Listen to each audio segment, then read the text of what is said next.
biasa sore.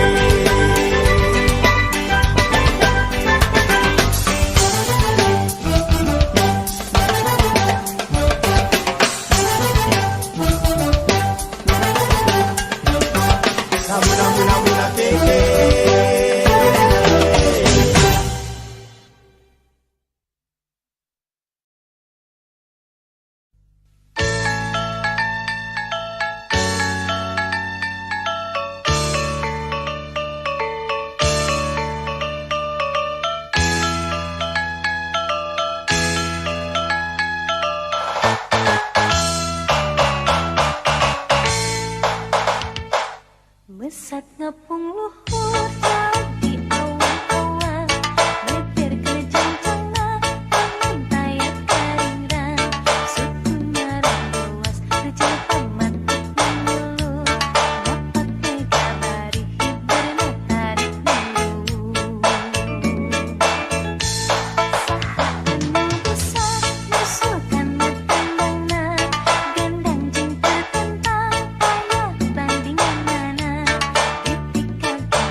Hi, good afternoon, everyone.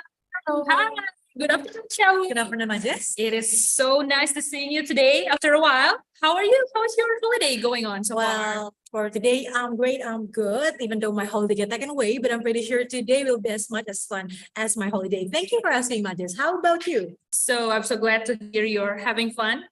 Okay, and I'm so good too, by the way. Okay, I'm having fun. It's much needed holiday. Yes. And of course, let's greet our dearest participant today. Okay, let's go. There is a lot present here today. Who are we going to choose? It's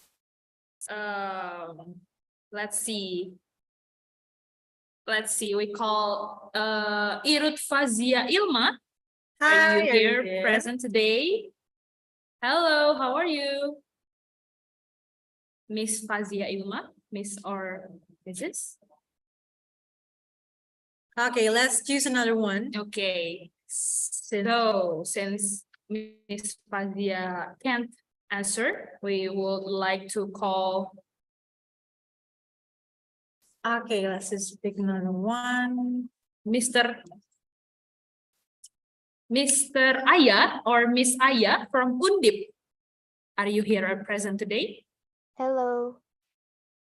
Can you turn on the microphone? How are you today, Miss Aya or Mr. Aya? I'm very well, thank you. Okay. Hello, how are you? How's your holiday so far? It's good. I enjoy it so much. Okay, how's your experience on summer course so far? It's a bit confusing, but I do enjoy and it's gained my knowledge. Okay, I'm so glad to hear that. How about Xiao? Yeah, I guess everyone here is good and excited. Thank you so much, Aya, for the response. And I guess we're here is ready and excited to learn something new. So let's just begin with today's agenda. Good afternoon, ladies and gentlemen. Welcome to the session in day 4 of IRUD Summer Course 2023. First of all, before I start, I would like to remind all of the students here, that the attendance will be monitored through the screen appearance. Therefore, it is mandatory for all of us, for all the students here, to turn on the camera and mute the microphone. Also, should any constraint be communicated to the committee with the display name committee_the names. Okay, ladies and gentlemen, let us introduce ourselves. My name is Maria Jessica. And my name is Fatia Sham. We are from Department of International Relations, Universitas Diponegoro, Indonesia. Today, we are going to be the master of ceremony for this 4th day of summer course session with economic development and cooperation. This session will be led by the esteemed speaker, Professor Bulan Prabawani, S.Sos, M.M. Ph.D, and Mr. Fendy E. Wahyudi, S.IP, M.Hub.Int from Universitas Diponegoro. There are 4 agenda for today. They are introduction and panel session, ice breaking, Q&A, and closing session. This session is going to be moderated by Miss Anis Qomariah, S.A.B, M.Ling from Universitas Diponegoro. Okay, Ms. Xiao here today will be introducing our moderator for today. Okay, let's take a look on to the curriculum vitae of our great moderator today. So, Ms. Anis Qomariah is the lecturer of the Department of Business Administration, Faculty of Social and Political Science, Universitas Diponegoro. She has focusing in any courses such as business ethics, computerized accounting, marketing management, and startup, and also business plan. During her time as the lecturer, she had a person in charge of program mahasiswa wirausaha or entrepreneurship program of Universitas Diponegoro. Additionally, she obtained her master program of environmental science with effective verbal and written communication skills in Universitas Diponegoro. From 2015 until 2019, she obtained her bachelor degree majoring in business administration from the same university, Universitas Diponegoro, Semarang, Indonesia. As both researcher and lecturer, Ms. Anis has been actively publishing academic publication. Her newest academic publication are first, in 2022, she published Strengthening Good Governance as an Entry Point for Eradicating Corruption During the COVID-19 Pandemic. And then secondly is Circular Initiative for Industrial Sustainability in 2021. And thirdly, Community Development and Comedian Village E Semarang in 2021. Not only that, she had expertise skills in scientific writing, research program planning, data collection and organization, written and oral communication, and during her academic journey as master student back then, she also had experiences lots of incredible collaboration, started with collaborating with fellow scientists to publish a collaboration paper in International Conference ICCC 2021. And also collaborating with academic advisor from business administration to publish a collaboration paper in International Conference ICE and IS 2021. Right now, as she expected to obtain her Doctor of Philosophy or Ph.D, focusing on environmental science in October 2023, she experiences as manuscript reviewer for Q3 journal and collaborate with fellow scientists to publish a collaboration paper in international journal. And such an inspirational person. It's good for us to greet her first, okay, shall we? Yes, we shall greet her first. Hi, Miss Anis, are you here with us? Yeah, hello, good afternoon. Good afternoon. How's your feeling for today's topic, Miss Anis? Yeah, I think this today's topic is interesting as well. And I'm so excited to hear what's the speaker's perspective on this topic. Okay, good to know that. Okay, without further ado, let's give this next session to the respectable moderator, Miss Anis. The time and screen are yours. Okay, thank you, Shaun and Mayas, for the opportunity today. Good afternoon, ladies and gentlemen. Today we have a wonderful discussion about we have two speakers today. For the first one, we have Prof. Bulan. Prof. Bulan is already here. She will talk about the denomination in Indonesia. And for the second speaker, we have Mas Fendy or Mr. Fendy. He will talk about on growth and equality. But before the speakers present their presentation, I need to introduce you the speaker here. For the first speaker, it is Prof. Bulan Prabawani S.Sos, MM Ph.D. She is the professor in Department of Business Administration, Social and Political Science of Universitas Diponegoro.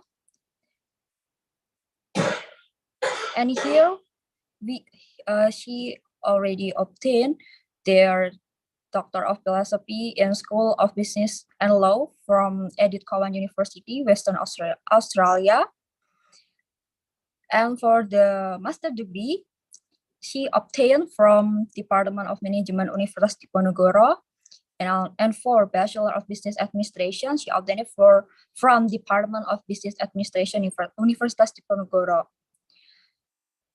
She started working as lecturer here in Universitas Diponegoro since 2004, and recently she is interviewer of LPDP or National Education Fund Management Institute since 2022, and since 2000 she is national reviewer on competitive-based research and public devotion, and also assessor of Lamimba, Ban PT, and expert of Edit Center Universitas Diponegoro since 2020, and also head of Undip Employee Cooperative, head of Faculty Qualitative Assurance, and also she was the Department Head of Business Administration in the year of 2016 to 2021. She obtained the professorship in the topic of business and sustainability here, and also has a lot of publication regarding the business and sustainability topics here. Here, her recent agenda is about the redenomination policy. She has already published an article about that here. And for book publication, she also has the climate adaptation and resilience. It is a book chapter published in 2022. And she also obtained some research experience here and got the research funding in 2022. It is ROI-based in investment analysis, analyzing the GSR programs of gold proper candidate. And for the second speaker, we have Mas Fendy here. He is also the lecturer of International Relations of Department of International Relations in Faculty of Social and Political Science, Universitas Diponegoro. He obtained his degree, both of the bachelor and master degree from Universitas Erlangga. And his research topic is about the SROI, or social return on investment.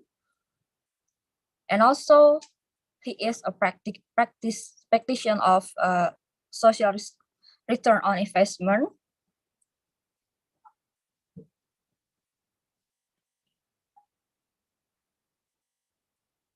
The publication is about the SROI, of course, because he's the practitioner here.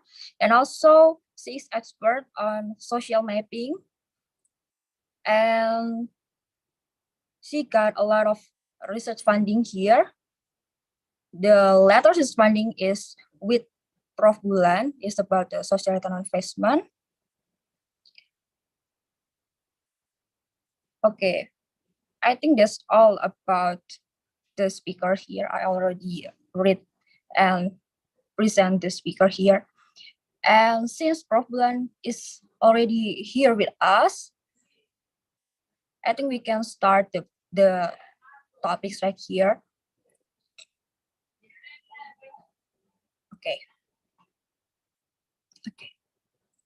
Okay, without any further ado, for Prof. Bulan, time is yours. Yeah, thank you very much, Mbak Anis. I have 20 minutes, right, to present my PPT?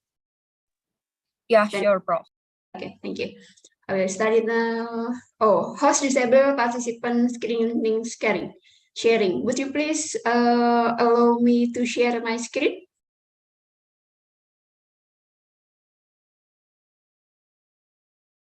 The committee, please. It is still disabled. I unable to share my screen.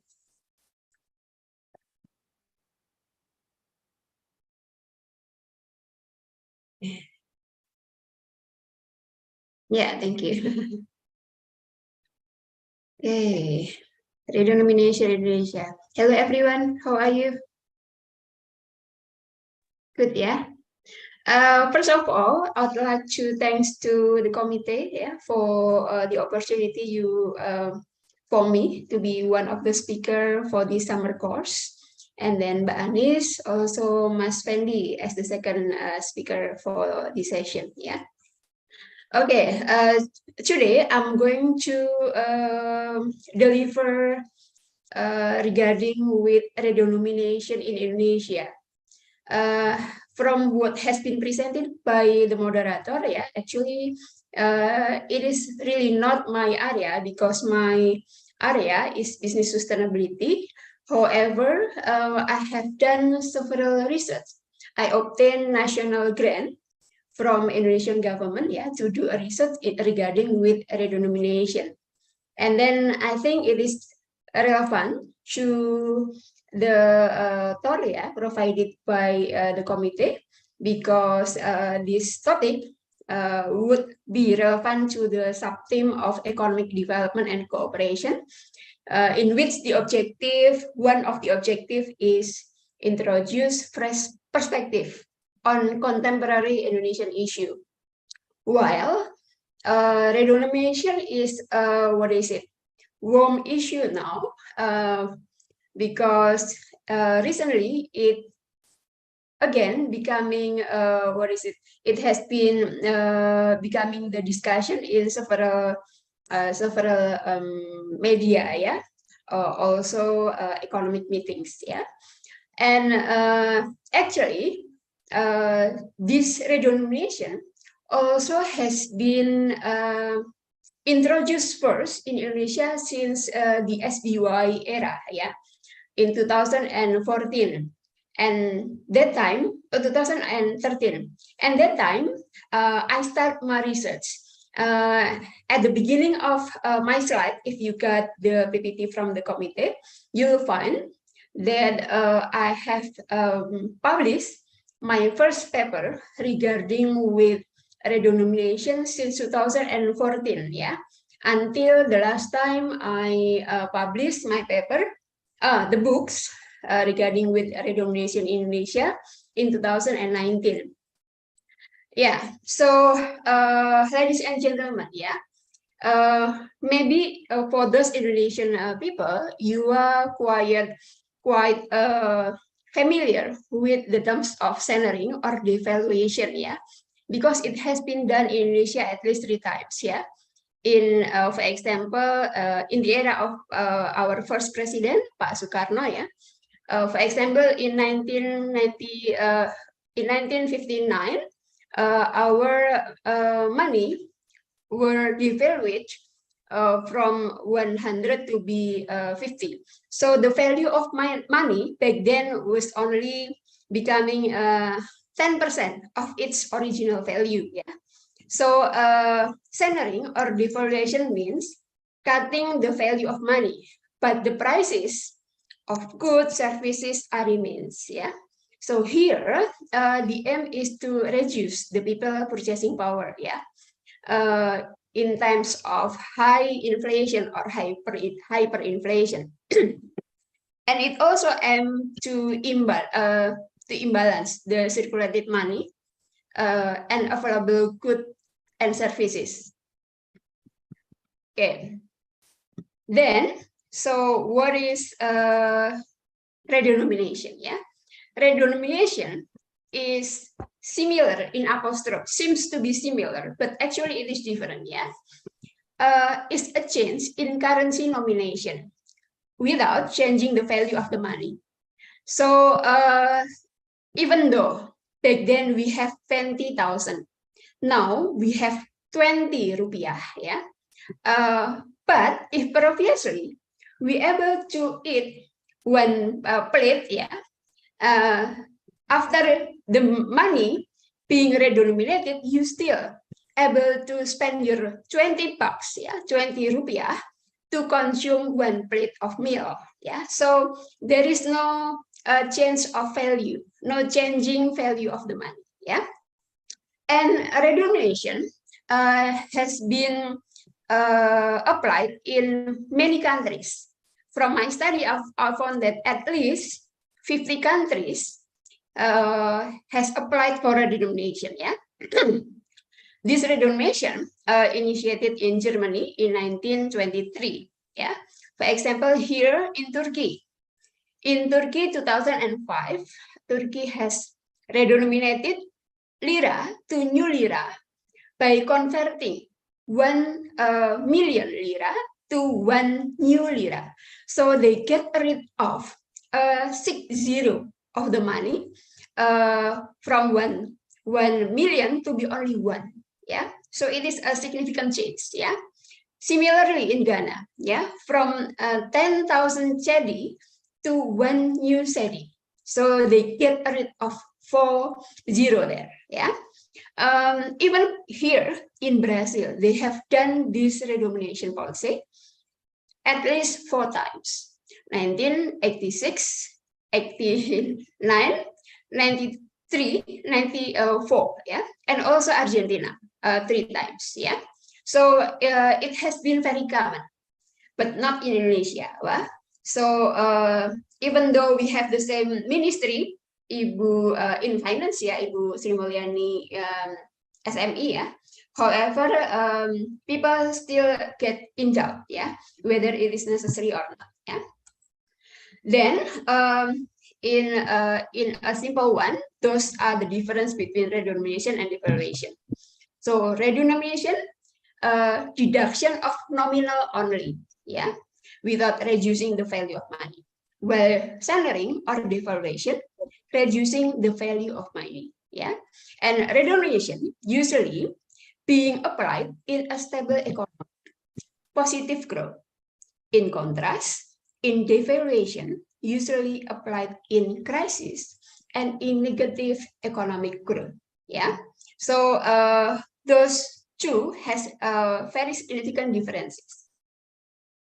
Then, how is it based on my what I presented here? Yeah, majority based on research. Yeah, so how is it the people reaction, the individual and business reaction towards redenomination? Yeah, for example, here there's a potential that individual will feel poor.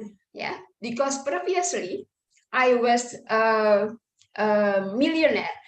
But then I'm no longer millionaire, yeah, because my money being cut as 30. Those would becoming the plan of the government, yeah, reducing the 30, not as much as Ghana and what was Turkey, yeah.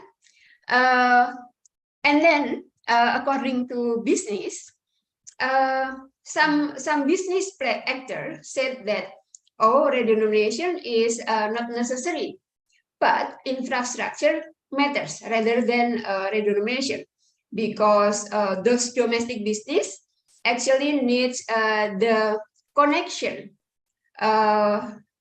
to facilitate the mobility of product and services between one area to the others. Yeah. However, for those company, at global level, they assume that yeah, it is necessary. Yeah, then they don't really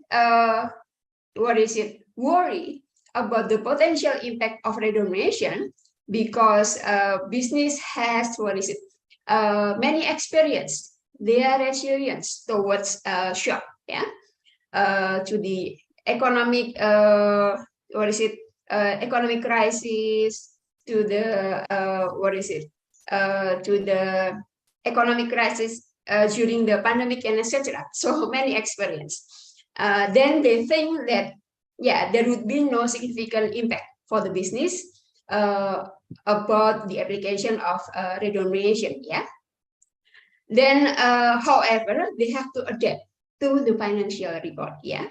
However, if redenomination being released, maybe the only things that would matter is only political matters, yeah, because the availability of hoax and etc. Yeah.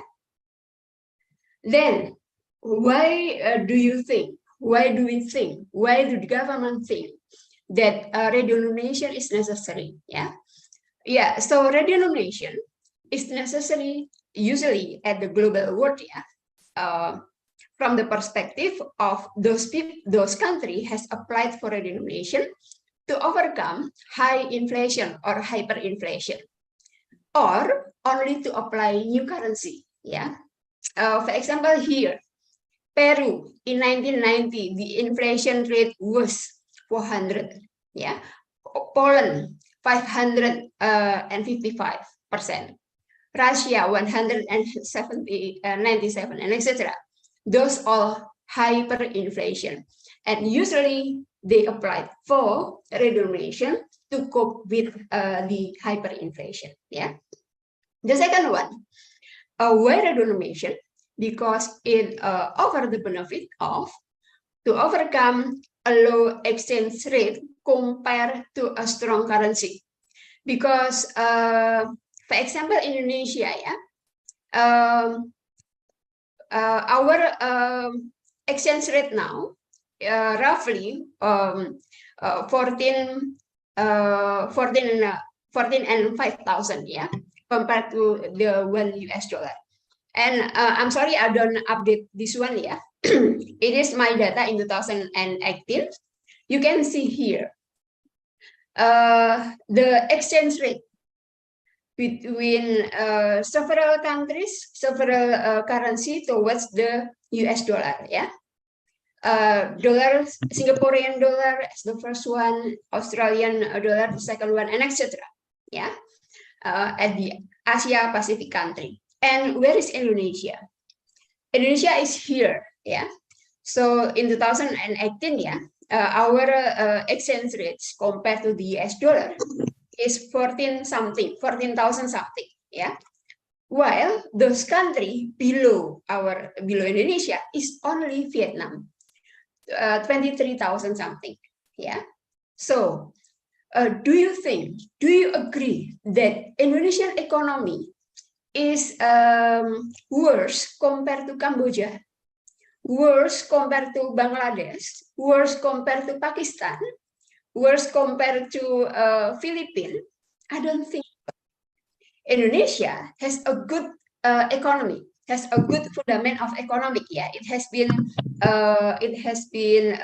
proven in many periods, not only in the Jokowi era, but also since the SBY era.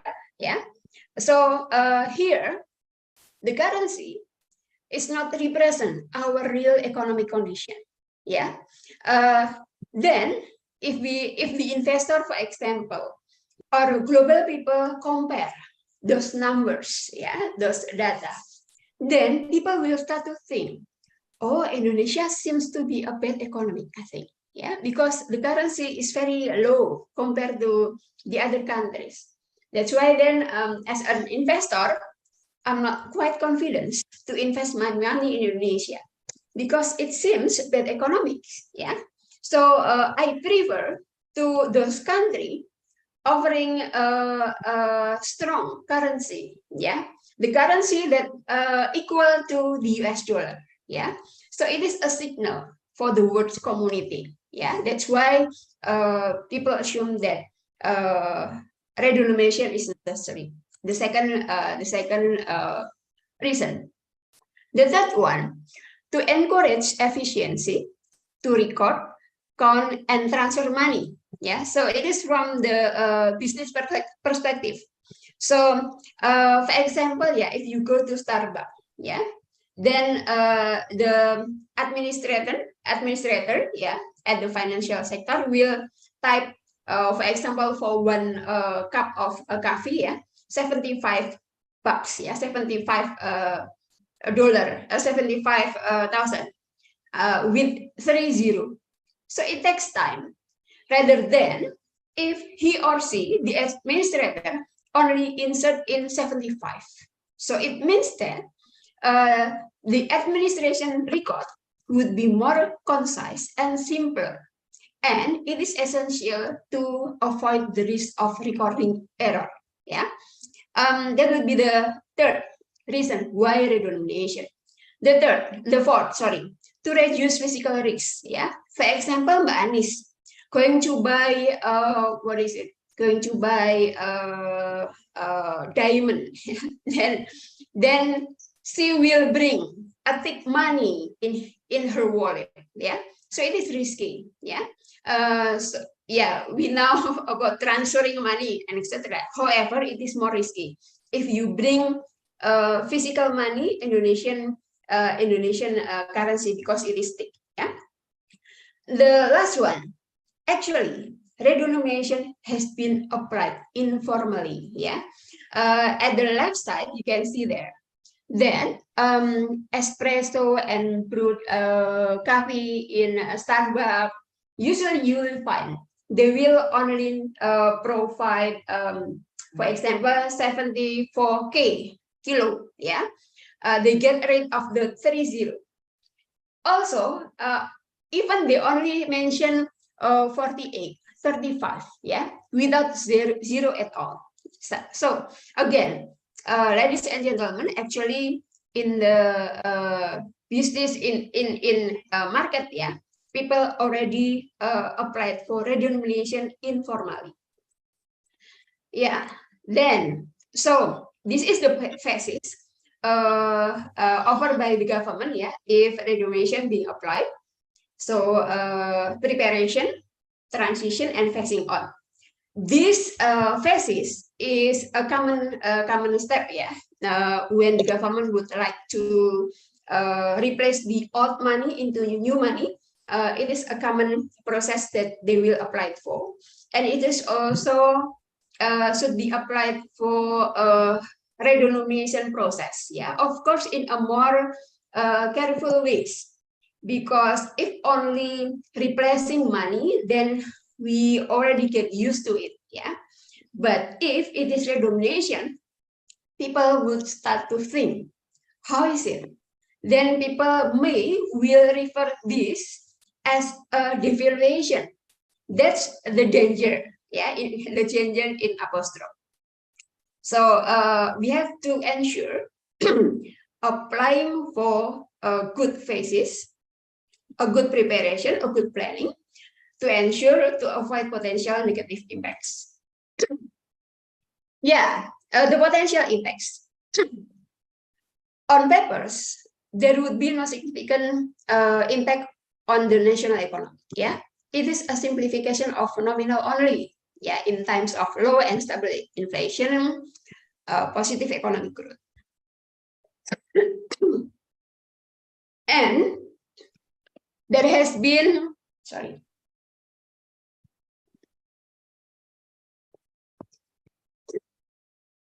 and there has been succeeded story about redenomination. For example, in Turkey, from 1 million to be 1 new lira, Romania from 10,000 to be 1 liu, yeah. And the success is that the inflation rate there is decreasing after the redenomination, yeah. Romania more than 200% to be 12, 9.3, and etc. Yeah. Similarly in Turkey, yeah, like then it was 110, then decreasing, yeah, very low, under 20, yeah. Even though in time of the pandemic it was increasing, yeah. However, those two are example of success story of redenomination. However, yeah, there are also failed story of redenomination. For example, in Ghana, Brazil, Argentina, Russia, North Korea, and Zimbabwe.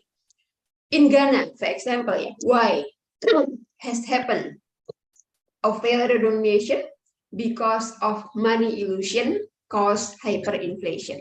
Yeah, there people the people social value is collective society. So when, for example, here, yeah, 10,000 becoming 1. When, for example, when you donate to the people, previously only 2,000. But then after being redenominated, it only becoming 2, not 2,000. 2 then to be seems very small. That's why, since the generosity of the people, they experience money illusion. Okay, 2 seems to be very small. That's why then I will increase to be 5. Yeah, without realize that they spend more, significant more compared to the previous one. Yeah, that's money illusion. And then there was a price raise. Yeah, similarly, because the business, then when they sell the product, previously 10,000, now becoming only 1 rupiah, for example, seems to be very cheap.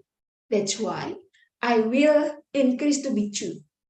Yeah, so seems to be very small, but it is significant. It is a rise of 100%. Yeah, so significant. And then uncontrolled spending. Again, it is a money illusion. Yeah, because it seems to be very cheap, then I will buy without realizing that I have limited of money. That actually my money as much as previously. Yeah, not there is no additional money. Yeah, then this is the phenomena of large nomination in Indonesia. Yeah, so with, for example, 1,000, 2,000, etc., we call it as large nomination. Because it is a large nomination, then the value of money is non-liquid. Yeah, then because we think that 1,000 is much, then I will spend it. Yeah, so there is stagnant spending because we do not a dynamic in spend our money, then there will be stagnant economic growth as well. Yeah, then large nomination also do not represent real economic, that the one that I mentioned before. Yeah, there is an image of weak economy. Then this image, yeah, the power of image will influence significantly towards our economy. Yeah, image of big economy, and then it will make our market to be non-attractive. That's why then Elon Musk and many others prefer to invest to the other. Of course, there are many considerations, yeah, but it can be one of one of image that able to influence the investor. And then since the image also it representing as a weak money, so because it is weak money, so non-convertible. I don't want to keep rupiah because it is weak money. When I keep money, so I prefer to keep dollar, US dollar, for example, because it is a strong money. So it means that if I keep my dollar now, then in the next 10 years, it will be the same value.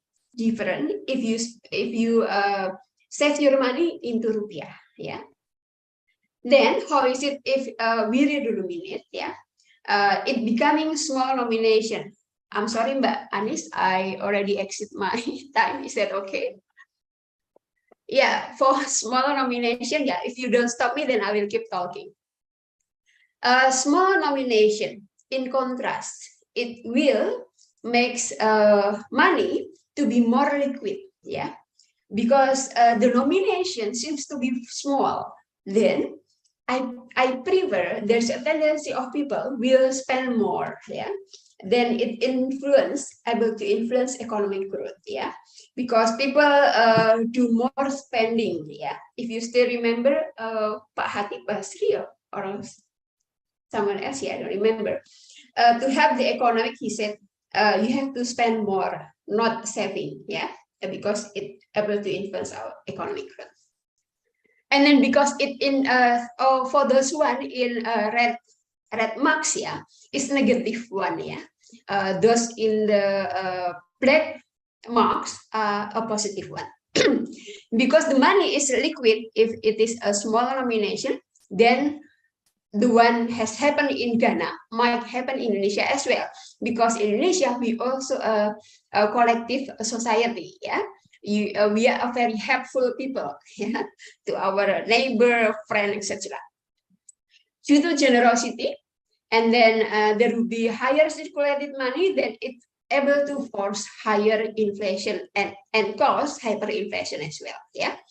And then a small nomination will make people as individual feel poor. I mentioned before, because the feeling of poor, then the employee able to pursue higher wages. Yeah, so it is a bad signal for investment. Yeah, but the good one, a small nomination, it would be efficient space for accounting, and then the accounting would be accurate or less error. Yeah, then the other benefit, yeah, small nomination, it would represent our real economics.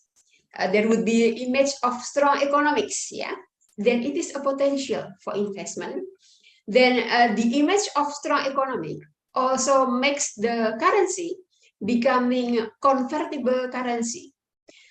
Because it is a convertible currency, then there is a high acceptance of people to keep rupiah, rather than to keep, for example, any others that less, yeah, seems to be less strong compared to Indonesian currency. Then because people would like to keep the rupiah, then there would be less circulated money, then it will impact on low inflation, yeah. And then because of high acceptance, then there would be dynamic currency as well, yeah. That's a smaller nomination benefit. So how, if redenomination is implemented in Indonesia, we have to ensure good planning and direction, and do socialization. Yeah, socialization here is very important. And nowadays we can have so many social media to introduce even to those very senior people. They they use TikTok in a fun way to socialize this program. And then it should be done in a positive economic growth. And then the government also have to pay attention to the small nomination, because for example, for business or for individual, for Indonesian people, the price of, for example, 10,550. So here 550 or even this 50 still matters, still becoming consideration when they will buy at A or B. So government should apply for cent for that. And then market price control, there should be a control from the government, because there is a tendency that business would do a price rounding up. So the price would be higher, then it will influence the hyperinflation. So I conclude that, actually redenomination has been implemented in our daily activities. And in my opinion, it has more positive impact than large nomination. However, careful and manageable risk should be managed, and controlled.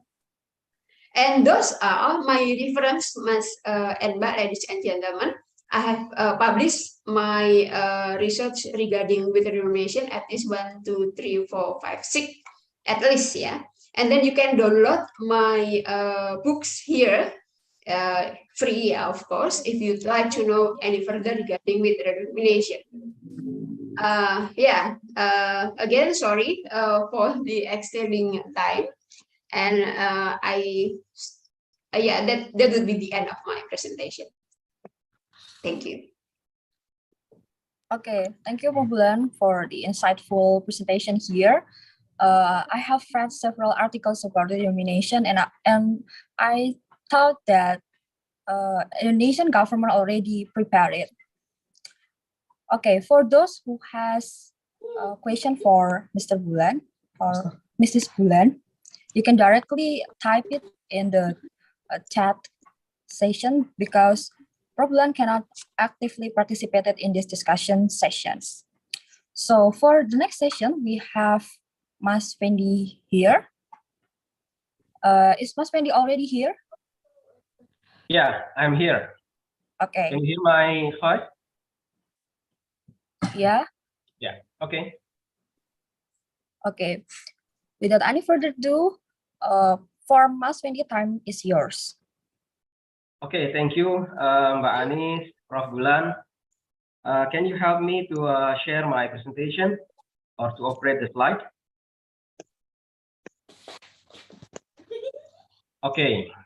Stand up, please. Okay. Please stand up. Okay. Okay. So thank you for the opportunity given to me to be here. As how many do I have here? 20 minutes. Mbak Anis? 25 minutes. Okay, 25 minutes. So, okay, thank you for the opportunity given to me to be here as one of the speakers in the summer course of the Department of International Relations of Undip. And I'm very glad because I'm being partnered as a speaker with my colleague, Prof. Bulan Prabawani. Usually, we become partners in research in several lectures in our undergrad program in our faculty. And now I'm very happy because I share a forum in the summer course with her. And thank you for Prof. Bulan, who already mentioned one of the most strategic and fresh from the oven issue that rotates among Indonesian society and scholars nowadays recently, the issue of Indonesian rupiah redenomination. But please allow me not to go into the detail of the redenomination of rupiah, since Prof. Bulan already mentioned it previously. But I will drag our discussion since the format of this presentation is a course. So I want to discuss a little bit theoretically what behind of this redenomination idea. So I'm going to present the issue on globalization, growth, and equality. And later on, we are going to dawn into the redenomination issue. What does it mean by redenomination and why it's become global phenomenon as previously mentioned by Prof. Bulan. Since that my major actually international relations and my focus of research is in the field of globalization and strategic studies. So I'm going to take our discussion into the issue of globalization studies. Next slide, please. Okay, so talking about globalization and economic growth, equality, and in summary, we need to discuss on redenomination issue. Before that, it is an urge for definition of the concept itself. At least we have two concepts here that need to be defined. First, we need to understand what do we mean by the globalization. Secondly, we need a clear conceptualization of economy. By defining those two concepts, we are going to be able to answer a main question for consideration, that is, how does the prospect of economy under globalization? So our definition will shape our position to answer this question. And later on, we are going to go into the issue of redenomination. Okay, next slide, please. Okay, related to the definition of globalization, there are several experts who try to define what is meant by globalization itself. So some scholars define that globalization is a stand epoch of time. So the question would be, if so, kind of epoch of time or era, the question is where and when did the globalization start? Or there are also another scholar who try to define globalization as a process. So if it is a process, then the question would be, what kind of process it is? And if it's so, who are the actors? The third one, there are several scholars also believe that basically globalization is an idea. Then the question is, what kind of idea it is about? And of course, who are the actors? Next slide, please. Okay, apart from the debate around definition of globalization, the study of globalization emerged. So within the globalization studies, normally we know three major perspectives that debating each other in several issues circulate around globalization. So the first is what we call as hyper-globalists. So this group being represented by several experts. The two most of the prominent is Kenichi Ohmei and Thomas L. Friedman. And the second group is the historicist circle, or being also famous as called as transitionists. So this group represented by experts such as Immanuel Wallerstein, Joseph Nye, and they have different point of view regarding globalization, and they believe that globalization presents a transitional process. So it differs from the former group who see globalization is a new process. The later camp believes that basically globalization is not without precedence. So we are going to dig deeper on this on the next following slide. So the last group, or the third one, is the transformationist scholars. Unlike the previous group, namely the translationist group, these transformationists, so transition and transformation is different things. So they believe that indeed in globalization there are new things, but however the foundation for that change existed a long time ago. So one of the prominent figure in this camp is David Held. So next slide, please. So let's go deeper into each of this group. So the first group, for example, this first group of the scholar that has been defined as hyper-globalist. So I will try to borrow the point of view from Thomas L. Friedman. So according to him, in his several bestseller books, Thomas Friedman is one of New York Times columnists. So he wrote several books. The World is Flat, Lexus and the Earth Tree, and I think the last one is Thank You for Being Late. So he believes that nowadays we are living in a new epoch that never been existed previously during mankind history. So one of the main criteria that had been exploded was the global widespread of adoption of neoliberal economics. So basically nowadays, no more West, East, or the rest, or global North and South, who are not embracing globalization of neoliberal economics. So the consequences is this neoliberalism ideology restrict on government power. In the same time, we see that the government around the world promoting and ease capitalism and trade. So according to Friedman, he argued that what he called as golden straitjacket, as you can see in the on the screen in slide, that's the straitjacket. So like the name, as a straitjacket, the more you restrain your economic policy in favor of business, of course, by doing market deregulation, low taxation, and privatization, so the goal of the economy later on will come to you. Next slide, please. Okay, another proponent of globalization, hyper-globalist scholars or point of view is Kenichi Ohmae. So Kenichi Ohmae, famous with his magnum opus, The End of Nation State. So Ohmae also well known as radical neoliberal globalist. So he sees the importance of interlinked economy under globalization.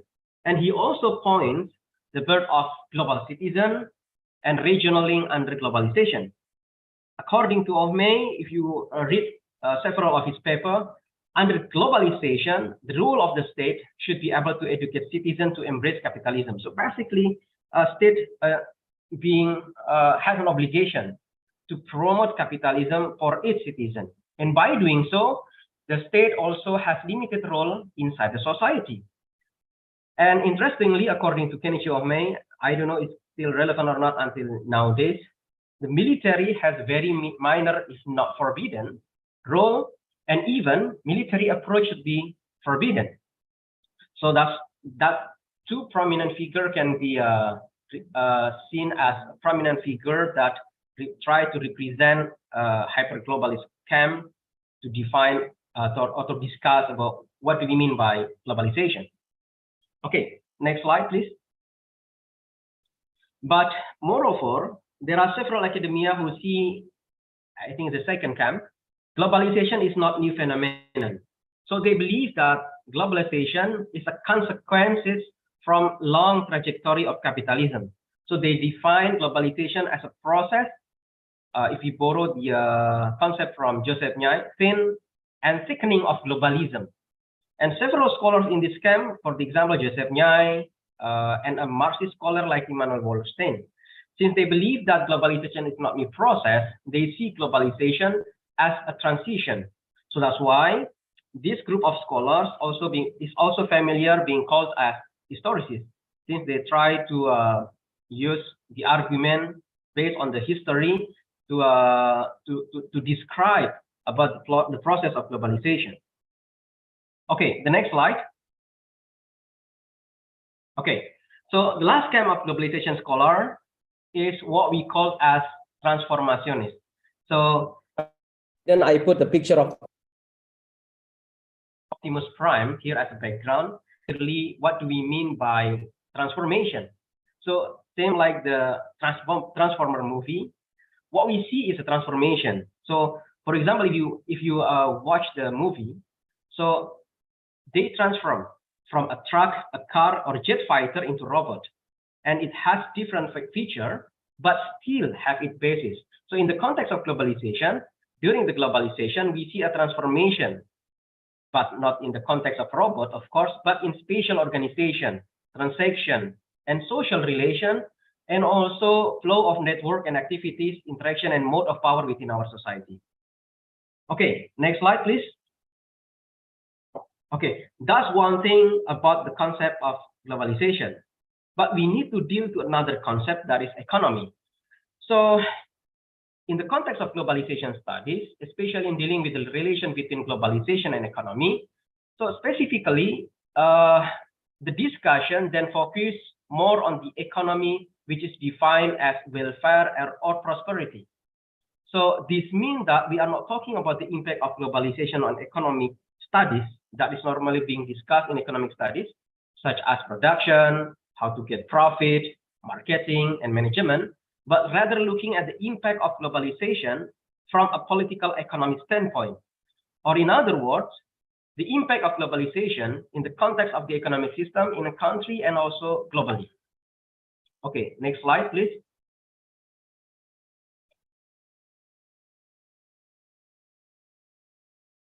Okay, so specifically, then we will debate about economic indicators that are used to measure how a country's economic performance. Among them is the Gini ratio, which measures the level of inequality in a country. Or there are also GDP, PPP, and economic growth.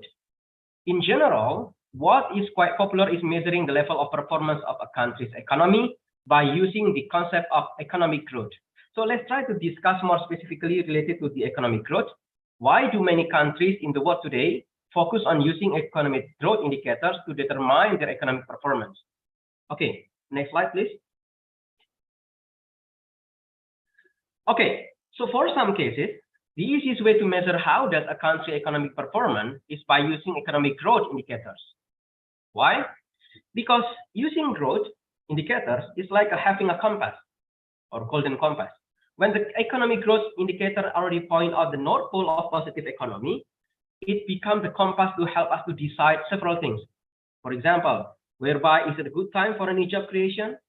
Or if we are a market sector that want to grow out industry, by looking at the economic growth, we can ask, is it okay for doing industrial divergence or business retention? Or for the government, the economic growth indicator can be used also to deal what kind and when economic fortification policy shall be done. For the example, also level of tax revenue. And for some international agencies or international philanthropies or NGO, it can be used to see the level of life quality improvement in the country. So in summary, growth indicators is a strategic compass for economic performance. Okay, next slide, please. Apart from the definition of globalization and economy, let's try to operationalize our discussion. So we already have the two concepts, globalization and economy, and let's try to operationalize this concept into our discussion, into the debate of the impact of globalization on our economy. So I'm going to try to use hyper-globalist neoclassical or neoliberal optimism point of view. So at first, if you try to read the work from the old school of capitalist liberal economy, so they are quite optimistic about the prospect of the wealth of nation under globalization. So their optimism thesis based on the argument that trade is enhanced growth. So that's why they always promote policy, cooperation, agreement, or even international regime to promote and foster trade. Because when trade is being facilitated, it will increase economic growth within and without country or globally. So later on, at the later stage, growth will reduce poverty, and the end, poverty reduction enhance equality. Okay, next slide, please. Okay, this point of view can be traced back from the works by Adam Smith. So according to Adam Smith, advancing to the further acquisition, the condition of laboring poor of the great body of the people seems to be the happiest. And Sir Daniel Robertson also point out trade as engine of growth. Next slide, please. Next slide, please. Okay. So in the modern era, this perspective being applauded by what do we know as neoclassical optimism or neoliberal economy, trade as engine of growth, trickle-down economy, and Bhagwati hypothesis from Jagdish Bhagwati. I think it's good if you're able to have the opportunity to read his several of his work. So Jagdish Bhagwati is Indian economist, former candidate of Economic Nobel Prize winner. So next slide, please. Next slide, please.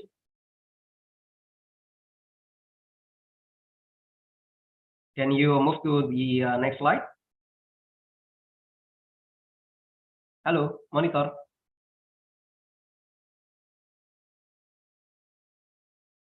Okay, the slide is disappeared here. Hello, the committee. Can you hear my voice?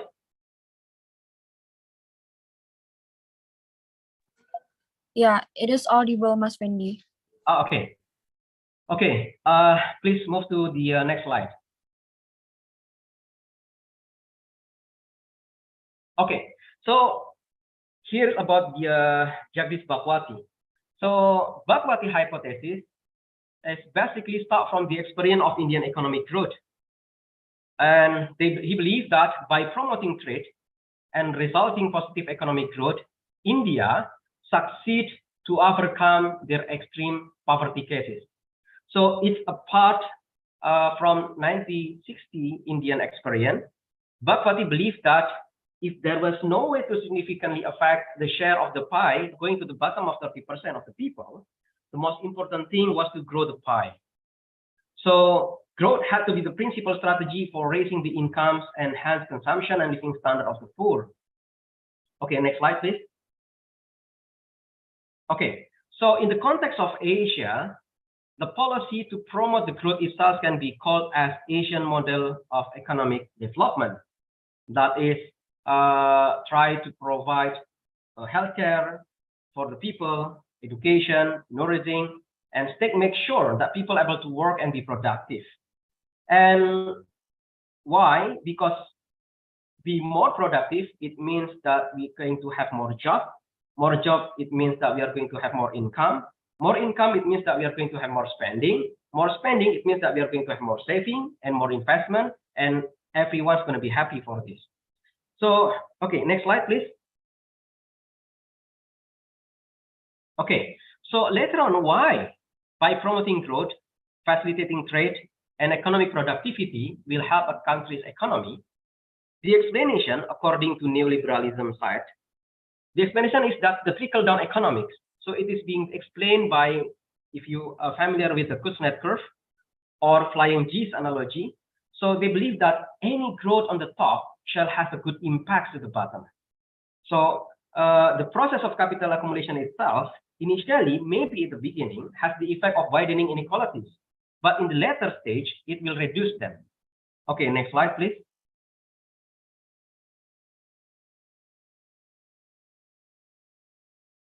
Okay, so by looking at the Kuznets curve, we can see the trajectory of economic growth policy centrism that will affect a wealth or prosperity within a nation.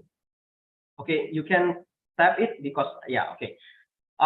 Yes, indeed, at the beginning phase of economic growth, like in the graphic, we can see the phase A. You can tap one more, okay. Until phase B, we see the huge rise of income inequality within a country, and that promotes economic growth policy. Even in the context of the green economy, interestingly, this phase, from phase A to phase B, okay, next slide, until phase C, will cause big environmental degradation due to its massive production that cause gigantic pollution problem inside industrial country. But it won't last forever, since it will peak on income threshold level in the phase C. Then a country will shift into phase D when income inequality decreasing. So it means, yes, it takes time for the economic pie or the milk of economic growth trickling down into the rest of society. But later on, it will bring us good income distribution. Okay, next slide, please. So once again, from hyper-globalist or globalizer optimism, they believe that globalization will enhance trade, trade enhance growth, growth reduces poverty, poverty reduction reduces inequality, and inequality reduction enhance globalization. It is kind of circular, never-ending process to bring prosperity in our mankind era. Okay, next slide, please. So based on that perspective, so that's why it's normal we see the most of countries around the world believe in international trade.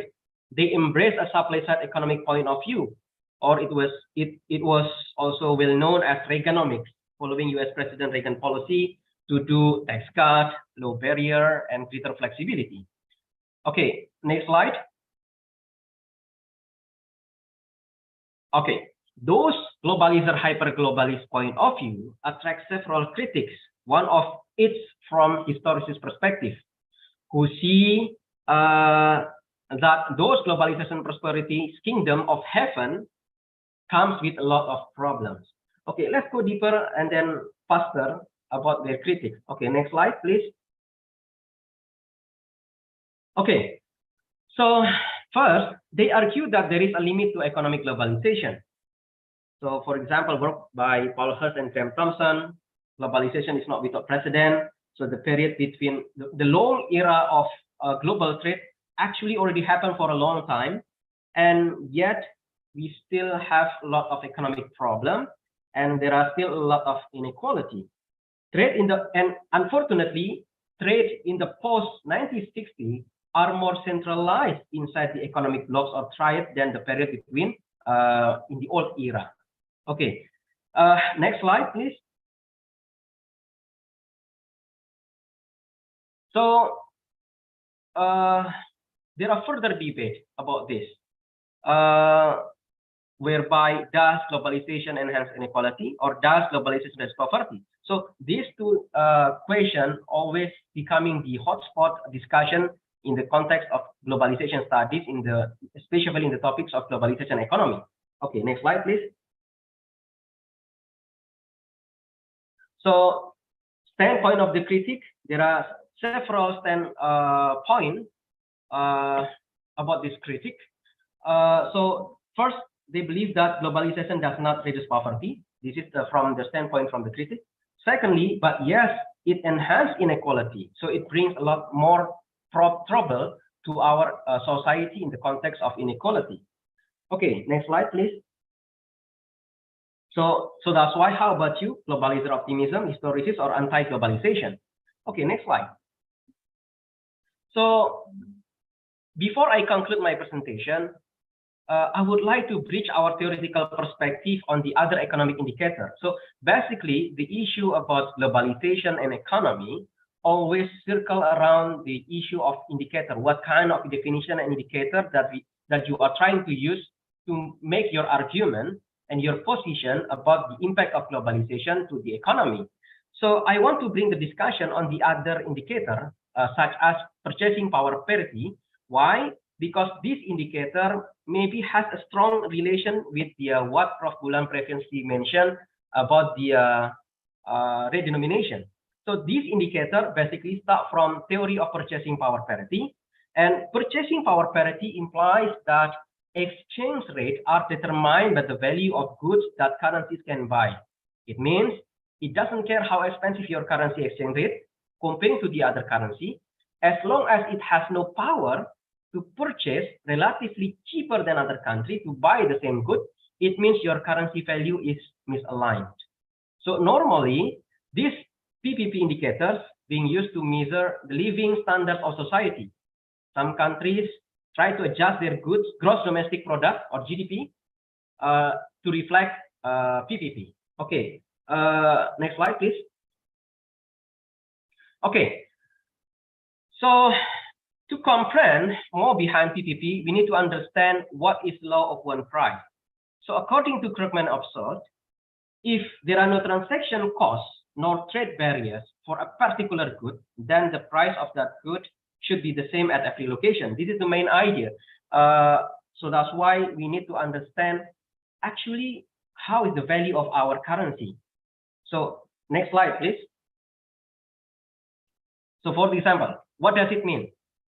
Is that even exist in our world? Let's take a look at Indonesian rupiah's exchange rate, like Prof. Bulan previously mentioned.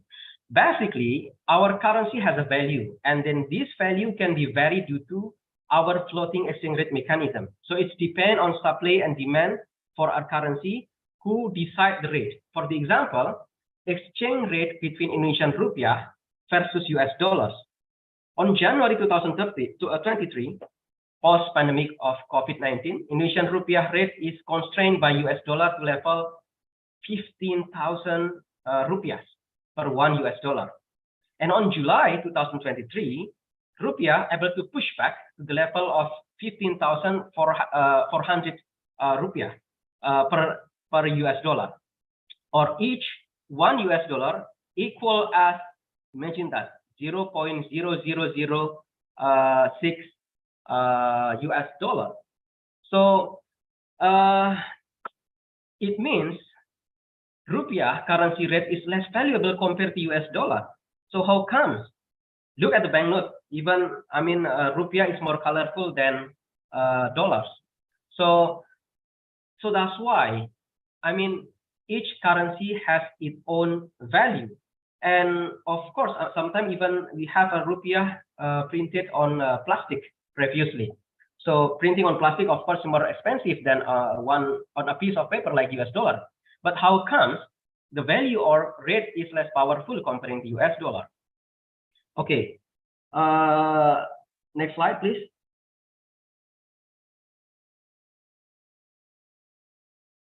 Okay, so this is going to close my presentation. Let's make it for dummies. I mean, imagine, okay, next slide. Imagine, I assume because we are thirsty, because we have a lot of discussion here and need to take water, so we buy a bottle of mineral water in Indonesia. Okay, it's not an advertisement since that we have a brand here, but how much does it cost a bottle of mineral water in Indonesia? It's around maybe 3,000 rupiah. Then if we have 10,000 rupiah, we can get 3 bottles of mineral waters. Okay, next slide. Okay, we have 3 bottles here. Then as Indonesian during summer or university break session, normally, I don't know, maybe here is different, is exceptional. Rather than joining summer course like here, we prefer to do vacation to, let's say, in Singapore. So we go to Singapore. Okay, next slide. So we must exchange our rupiah into Singapore dollar. So if we have 10,000 rupiah, it will be equal to 1 Singapore dollar. So when we arrive in Changi Airport, maybe we feel thirsty, that since we are not get used to with the tap water, so we try to look for mineral water. So how much does it cost in Singapore for a bottle of mineral water? Maybe it's around 1 Singapore dollar. So with the same amount of money, we should be able to buy the same product with the same quality and amount across the country. But we only get 1 bottle of mineral water. So imagine, next slide, please. The story is in the contrary. You are Singaporean, you are thirsty, and then you only have 1 Singapore dollar, then you only get 1 bottle of mineral water. But then you try to visit Indonesia, let's say go to Java, or visiting Undip, or just buy rendang in Padang or North Sumatra, or just go to Batam, you feel thirsty, and then with your 1 Singapore dollar that you exchange with the 10,000 rupiah, you can get 3 bottles of mineral water. How cheap it is actually. So what if we buy also not only the water, but we buy also the other commodities, sea sands, let's say, and then maybe we buy some island here, or buy the forest, or buy the natural resources. So that's why this issue of exchange rate differentiate between Indonesia and several countries bring a lot of debate within Indonesian society. For example, there are theses about, next slide please, Indonesia for sale. So this is why later on maybe we can discuss it in the context of discussion session. So several economists try to promote, to provide another indicators. Next slide. That we call it burgernomics. Maybe we are going to discuss it later on in the discussion session. So that's why maybe it can bridge the discussion and then the topic that already being presented by Prof. Bulan with me. So maybe later on we can discuss it further in the Q&A session. I think that's all. Thank you. I give back the screen to Mbak Anis. Okay, thank you, Ms. Fendy, for the insightful presentation. So I have some notes here regarding to your presentation and also Prof. Bulan here. And also I have some question here. Is Prof. Bulan still here? Okay, no, maybe I can directly ask you and discuss a bit about the effect on globalization also to the economics and the inequality. So for the first question that come into my mind, I saw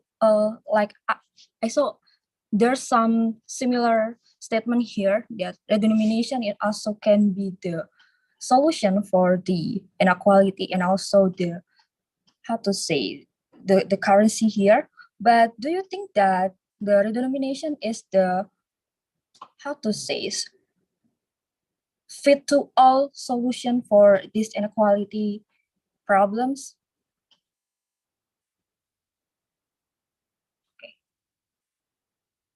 Who should answer this? Are you asking to me or to Prof. Bulan or to who? Okay, maybe you first, Mas Fendi, because I Okay. think Prof. Bulan hasn't already with us today. No, I think she's still here, but I don't know. But let me try to answer your question. So your question is kind of, so imagine that you have your room, it smells a bit fishy, and then you just try to put a perfume on it inside your room, but you never throw or get rid of the main problems that cause this kind of smell. So this is the problem. If we just, okay, maybe by doing redenomination, we can solve the problem, and it looks like that our economy is going to be better. That's, I think, wrong perspective, wrong perspective to see point of view about globalization and inequality. So I don't know, maybe Prof. Bulan has another idea about this, but for me, it is not the solution for solving the problem of a huge amount of inequality that we face nowadays in our global society. Later on, maybe if I still have time, I'm going to drag deeper into the issue of purchasing power parity by borrowing the concept of Bargeronomics from the economics magazine. But maybe I give it back to you, the screen. It's up to you to deliver the discussion. Okay, maybe I can extend the discussion more, Mas Fendi, here, because you said that the globalization may enhance, not it may, but it's really enhance the inequality. So what is the best strategy for it? I think maybe for the scholar's perspective, I'm not into the theory, but maybe you can explain it to us more. So, well, it depends on what kind of perspective that you are going to stand on. So, I mean, if you stand on, like I previously mentioned, if you are stand in the side of hyper-globalist scholars or neoliberal academician or economists who embrace neoliberal economy ideology, so of course you are going to say that no worries, that is like what I previously mentioned in the Kuznets curve. What do we have is we already in the right direction. So no worries that maybe we still are going to have more and more inequality, but later on, like what Charles Darwin said, that we are going to be survive because we are the fittest, and then we are going to have strong and equality of the economy around the world. So according to this neoliberal side, they believe that we need to be more liberal to enforce globalization by promoting trade and so forth. That's one of the perspectives. But if you try to follow, let's say, another camp, let's say you are Marxist, of course you are going to have a different point of view about this. So basically, like what I presented previously, so our position depends on what kind of perspective that we use and how do we define about globalization itself, and then how do we define about the economy, what kind of indicators. So maybe if you have time, I'm going to explain about the purchasing power parity. Basically, if we follow the several indicators, it is just depend on the indicators that we try to use to argue our position. Because let's say when you use GDP, maybe we have a better economic situation nowadays. But if we try to see the rate of inflation and then the inequality that we face nowadays, I think we have problem. I think that's not a good direction that we should always follow. So that's why, I mean, once again, it depends on what kind of point of view or perspective that you try to believe, to see and to analyze this phenomenon. So that's why, I mean, once again, it depends on what kind of perspective that you are going to use to analyze. I think that's Okay, all. Mas Fendi. Yeah, since problem is not. May I add some points, Oh, please? okay. Thank you, Prof. Bulan, for But joining us because sorry, today. I'm deaf now. Maybe you cannot hear my voice clearly, yeah? Yeah. Regarding, can you hear my voice, Mbak Anis? Yeah, it's clearly and audible, Prof. Okay, thank you. So regarding with the question of whether redonation able to solve the problem of inequality, yeah, I think those two are different things, yeah. So redonation here is not going to reduce inequality, but my other research I found that those area with high economic growth also followed by high Gini ratio. So it means that the welfare, the better the economics, then the better condition of economic of those wealthy people, but not for those poor people. So, however, if we are talking about a better economy, economic development, economic growth, and etc., the main important thing is that we have to solve the problem of inequality first, yeah, because it is essential to ensure that those growth, those economic development would be benefited all the people, not only those wealthy people. How to do so? Of course, we have to ensure that the government will provide any economic package that that able to empower those vulnerable groups, yeah, those less capacity of people or groups. Yeah, that's it. Thank you. Okay, thank you, Prof. Bulan. Maybe can I ask you one question more? Yes, please. Okay, so I have read some articles about redenomination, and I also found out that the Indonesian Bank has prepared the study of redenomination since 2010. Based on your research, like what do you think on when do you think it is the best or the good time to do redenomination? Yeah, like what I've mentioned before on my PPT, you can also read about that. So we have to ensure that if we want redenomination to be in a good way, in a smooth way, and be succeeded to overcome the inflation rate, then we have to be in a positive economics. Yeah. So recently, after the pandemic era, it seems that our economic is in a positive condition. So yeah, of course the government has to do involved in more complex items to be considered. Yeah. However, in terms of economic growth, it is a good time. So That's now it. it is a good time, Prof. Yeah. Okay, thank you, Prof. Bulan. So for Mas Fendi, I heard that you will talk about ergonomics. We still have a lot of times here, so maybe you can continue your presentation. Okay. The computer, can you please help me Yeah. to display the Mas Fendi's PPT here? Okay. I think yeah. Can you share the slide first, please? About the burger, Big Mac, because we are start to feel hungry here. Have you shared the screen?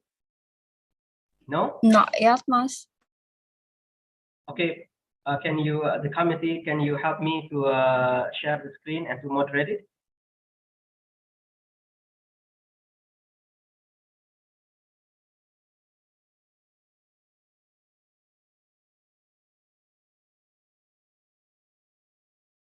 Hello? The committee, can you share my screen, please?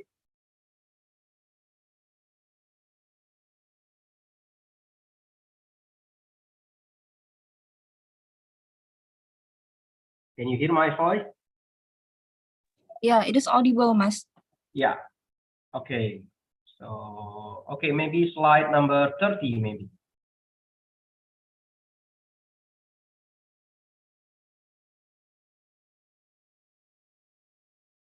30, not 13, 30. 30. Okay, this one. Okay, so this is why, can you make it full screen so we can see it better and bigger, like a Big Mac. So this is why the economic magazine try to promote what do they call as burgernomics. So if you try to understand more about PPP, I think burgernomics is the easiest way to understand this. So following the Big Mac index, so the economic magazine, they promote what they call as Big Mac index. So we will understand the whole notion of purchasing power parity and whether a currency is over or undervalued. So the idea to make this Big Mac index to see whereby some currency, is it over or undervalued. So let's go to it. So ladies and gentlemen, this is the picture of Big Mac. Maybe after it, you can order in your own place. So this is the PP things. So what does it actually mean? So let's face to a forward example here. So just to illustrate this, in PPP, we are looking to see what the purchasing power of the currency actually is, because that will reflect the amount of goods and services that you can buy in a specific country. So why does it matter? So since it means this can determine your standard of living in that country. So by understand the level of PPP, it means that we can understand or determine the standard of living in specific country. So let's take this example. So here, I already give you some example here, an example here. Here we have two countries, let's say, name it US or country X, or I don't know, maybe Japan or Indonesia.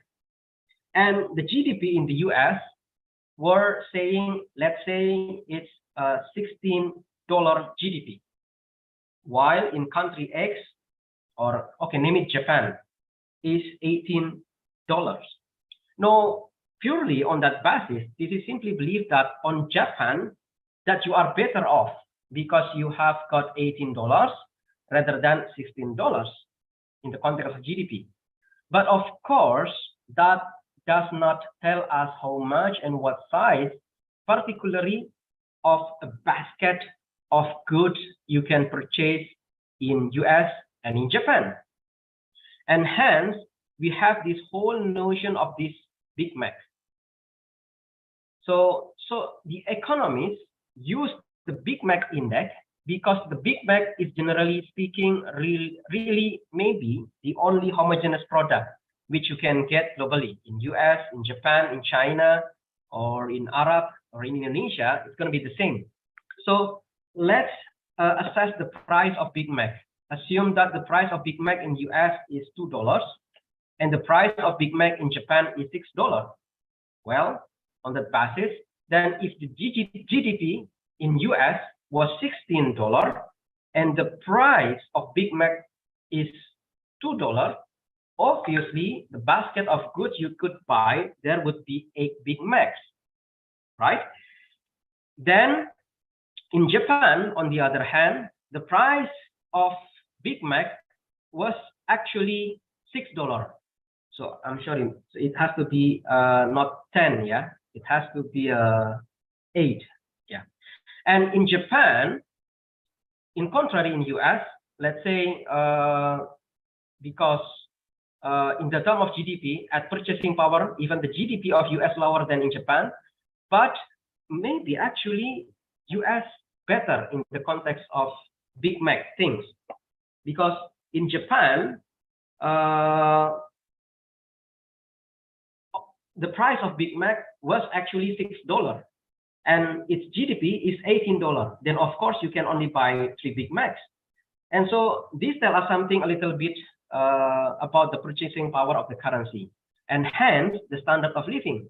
Because now what we'll be saying is, in the term of GDP at purchasing power, even the GDP of US is lower than Japan, but we are actually better in US because we are consume a larger basket of goods.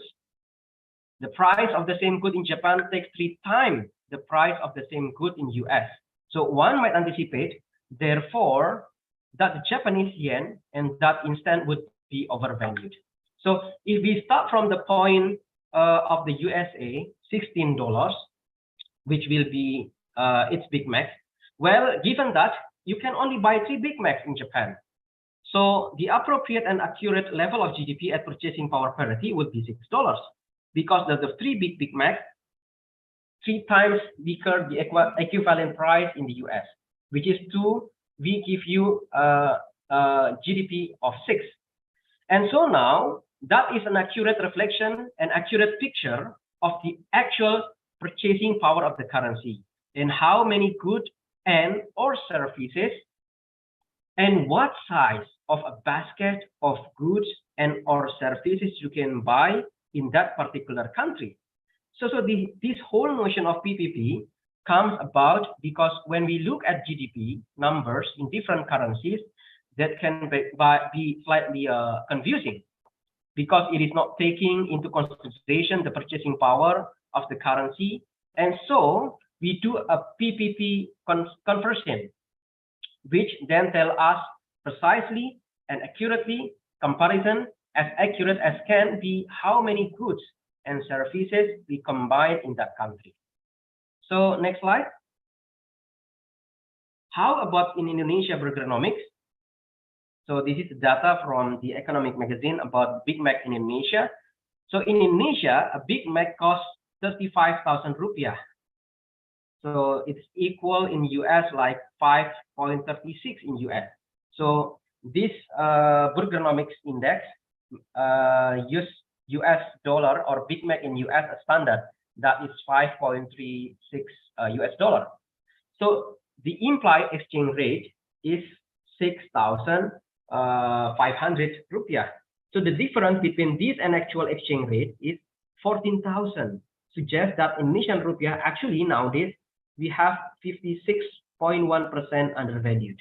So that's why maybe the discussion about redenomination appears. So next slide, please. So come back to our discussion. Basically, the issue of redenomination of currency is kind of spillover debate from the consequences of globalization and economy. So I will leave it up to you to answer. So according to you, does globalization enhance prosperity and reduce poverty? Or does currency redenomination is the solution for undervalued currency like what do we have here in Indonesia?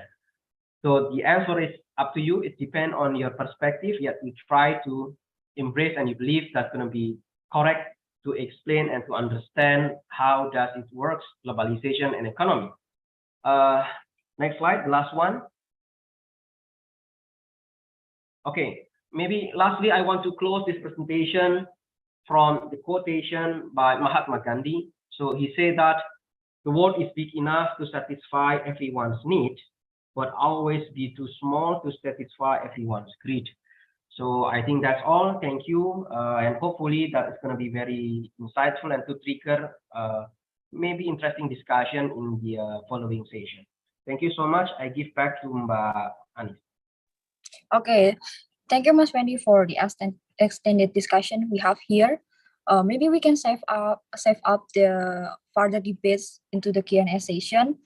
But unfortunately, the committee has reminded me that this is the breakout, the break session. So we will have the breaks, and after that we will have ice breaking prepared by the committee, and also after that we will have the breakout discussion, and for the last session here we will have Q&A session.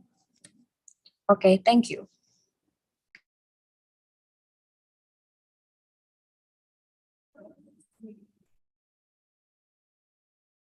Okay, thank you so much, Ms. Anis, for leading the panel discussion. Also, thank you for the speaker for very insightful presentation.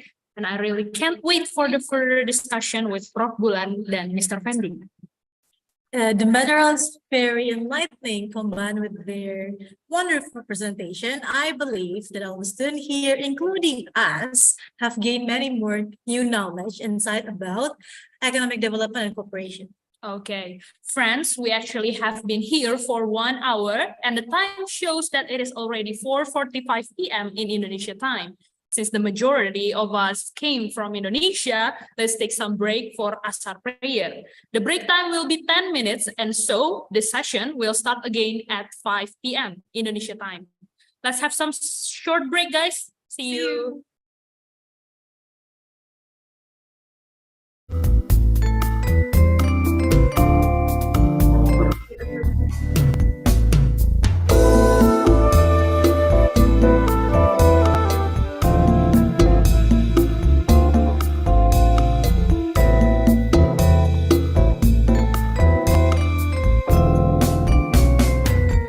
Nalikane ing tirta nadi ngonteni tekane bis wayah wengi tanganmu tak kanthi kowe ngucap janji lunga mesti bali rasane ngitung nganti lali wes pirang tahun anggonku ngenteni sliramu ning kene tak tunggu nganti saelingmu mongso rendang wis ganti ketika apa kowe ra krasa yen kowe isih seneng lan tresno kudune kowe krasa nalikane ing tirta nadi ngenteni tekane bis wayah wengi tanganmu tak kanthi kowe ngucap janji lunga mesti bali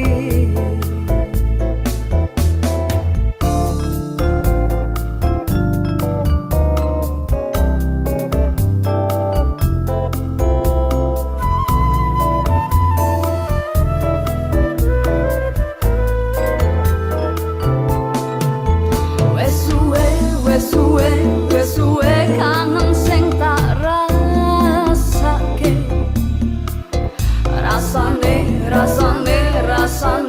rasane koyo ngene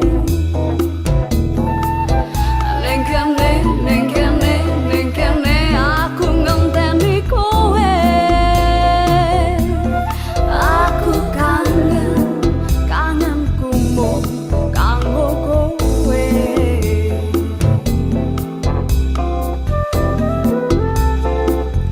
nalikane ing tirta nadi ngenteni tekane bis wayah wengi tanganmu tak kanthi kowe ngucap janji lunga mesti bali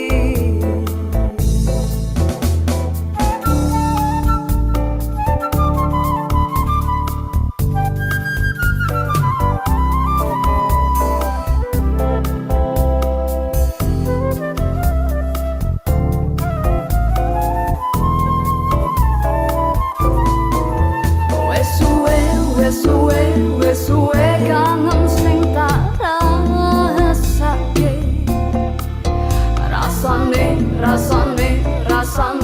rasane koyo ngene ning kene aku ngenteni kowe aku kangenku mung kanggo kowe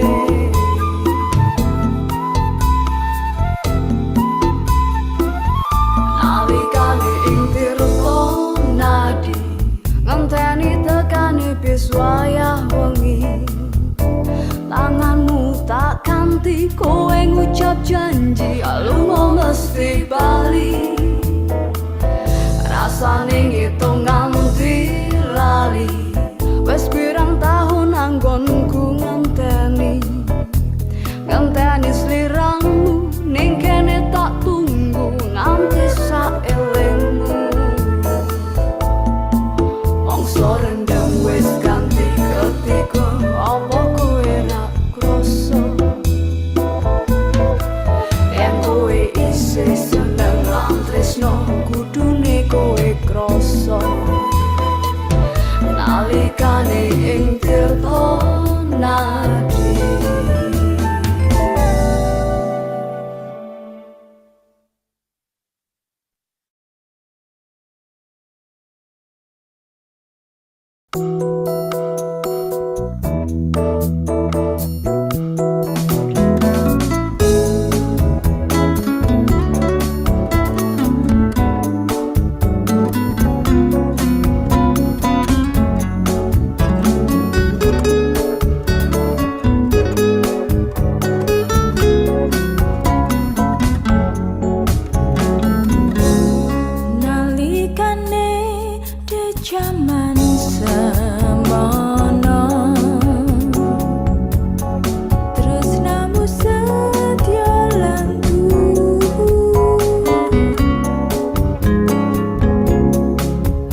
kuda.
Welcome back, everyone. Welcome back.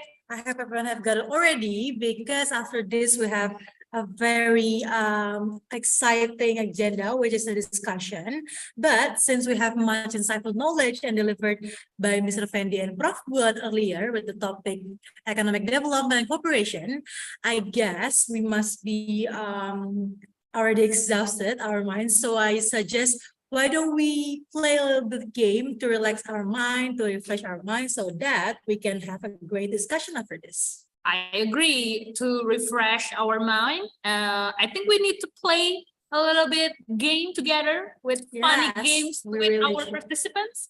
I'm sure everyone would like a little bit of refreshing session before starting another discussion. Okay, let's go. Let's play some games in IRUD Summer Course Games Championship 2023. Fasten your belt and get ready to compete with your fellow students for the championship title. Okay, so guess what? Okay, it's already the name of the game. So today we'll be playing Guess the Country. So the explanation is there will be a blind map of a mysterious country displayed on the screen, and then alongside with the map, you guys will see some notable or famous things from the country, such as places or food, etc.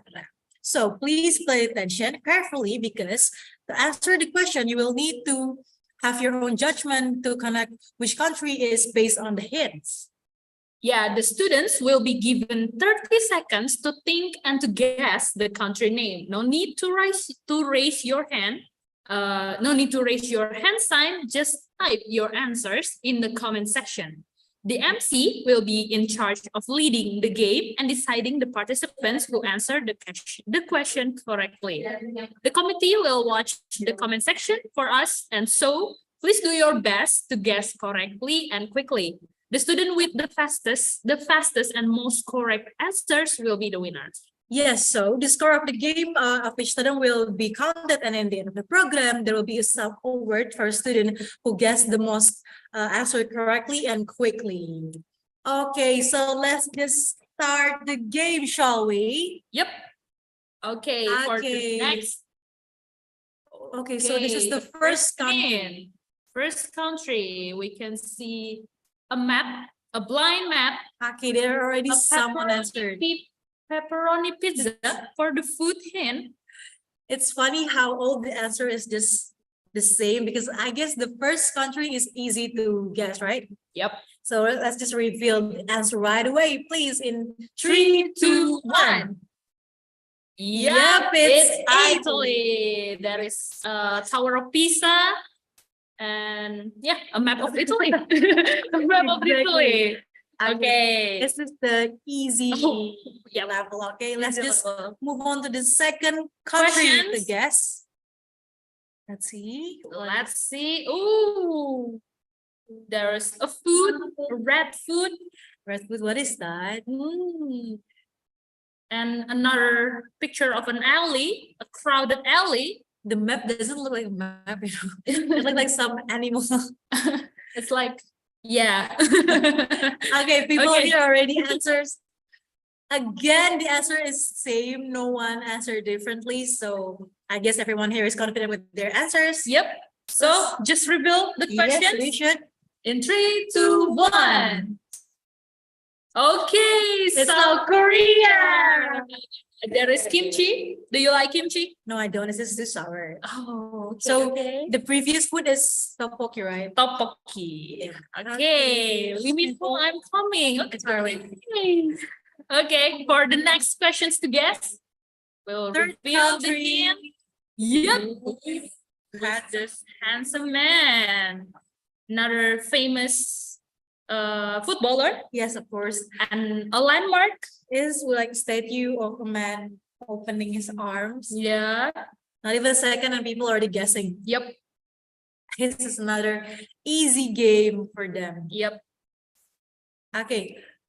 How Let's about just we reveal the answers in 3, 2, 1. Brazil. So it's Neymar, right? It's Neymar. And oh, there's a Very Rio board. Yeah. I kind of like this Rio board. Yep. Oh my god, this is so And- easy. Today's game is Oh my God. It's easy for us, okay? I hope Let's the next just level up the tension. We should. Level up the tension to just reveal next country to another guess. question. We asked for Hmm.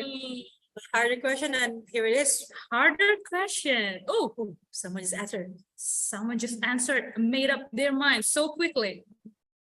I can't even guess what is that because it's just, Yeah, me neither. it seems like a normal country from Asia, but which one? Okay. There's two landmarks. Landmarks. I don't even know what two of those landmarks are. Okay, because we neither know. Yeah. Let's just reveal our Let's question. answer what it is for the first country. It's Taiwan. Taiwan. Do you know this landmark? Because I don't. I don't even know. I don't even know. But it's for sure a Taiwan. We just trust our committee. Okay. The citizens are very smart, you know, they know exactly what landmark it is. Yep. Okay, sadly, we'll moving on to the last country to Yep. guess. Last question. Oh. Some modern shape building. Yep. Okay, let's see what it is. Oh. Okay, I think. Oh, there's a variety There's of answers. Variety of answers. They made up their mind. Finally. Okay. No hesitation. Yes. No hesitation. Just answer it quickly. So this is the last song and last country to The guess. last country to guess. Make sure you get it right.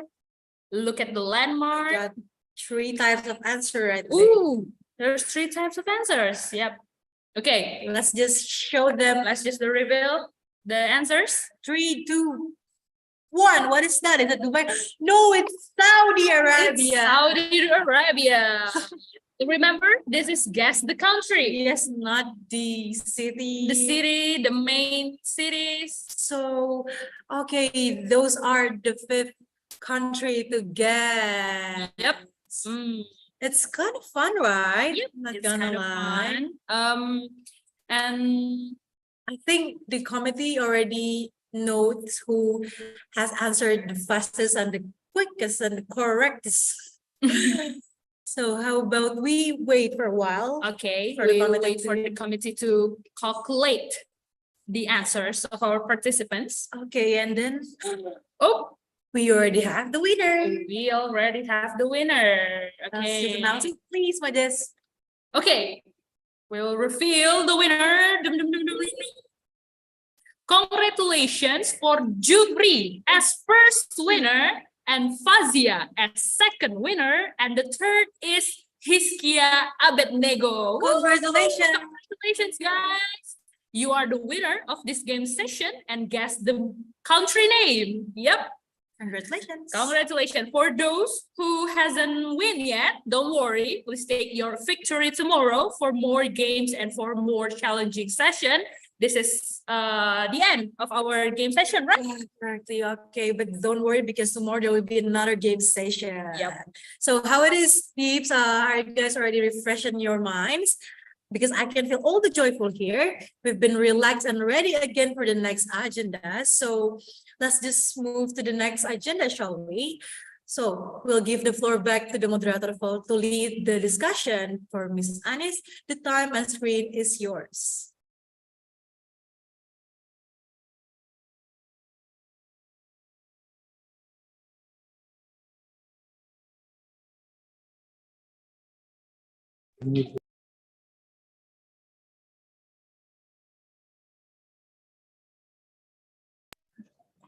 Okay, thank you for the time again. Hello again.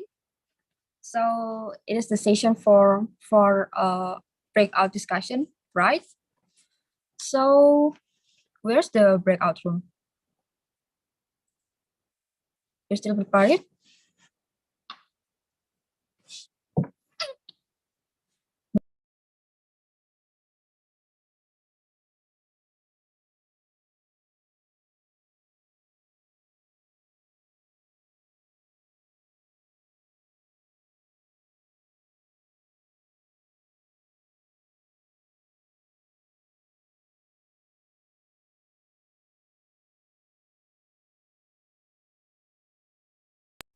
Okay, for all the participants, we already have two breakout room here. The first one is for Prof. Bulan's topic, and the second room is for Mr. Fendy's topic. Basically, you can choose one of these breakout room, and we will have discussion there. For me, I will choose to join to the Prof. Bulan section.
Okay, welcome again, guys.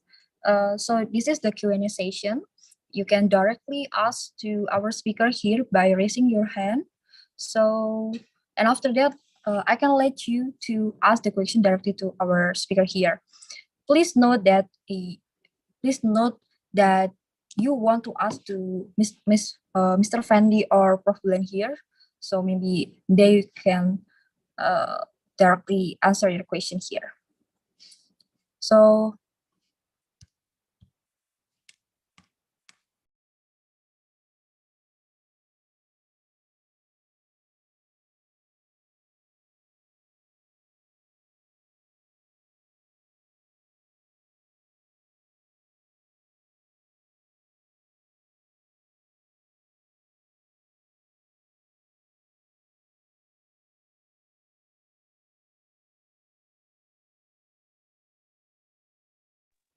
okay, maybe if you are not confident with your English, you can type your question on the chat box, and I can read it for you guys.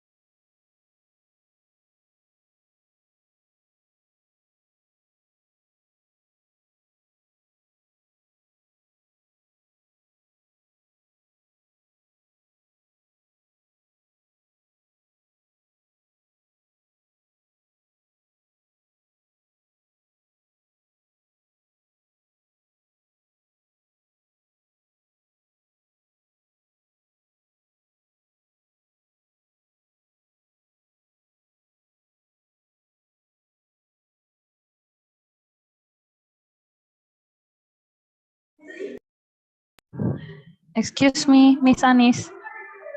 Yeah. I would like to ask some questions. Okay, go on, Maria. Just Yep.